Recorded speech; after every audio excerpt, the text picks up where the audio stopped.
compare un peu Valrhona à du luxe, parce qu'on est sur un produit noble, un produit de qualité. C'est vrai que quand je regarde les émissions de pâtissiers, quand je vois des fèves, c'est une fierté de voir ces fèves et avec du bon chocolat. Ouais.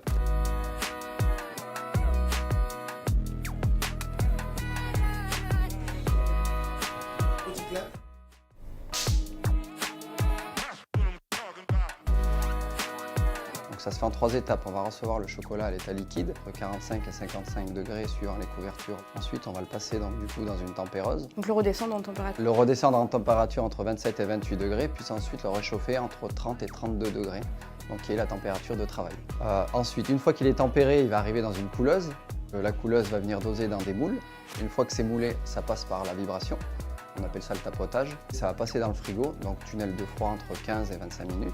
Une fois que c'est cristallisé, donc ça va arriver sur des marteaux, on appelle ça le démoulage. Une fois que c'est démoulé, ça arrive sur la partie conditionnée. C'est vraiment en fin de bouche qu'on sent toute la puissance en fait du cacao. J'aime bien l'acidité qu'il a. Il a vraiment des notes aussi de fruits secs grillés, je trouve. Ouais. Et même torréfiés, même un peu café. Du coup, on arrive sur un 80%, mais qui est léger, quoi, qui amène pas non plus une force, pas une grosse amertume. Je trouve que c'est un chocolat qui est fort et puissant en symbole, parce que ça a été un chocolat qui a été vraiment élaboré de façon collaborative. C'est un chocolat qui est puissant en cacao, mais qui reste doux, qui reste accessible à travailler.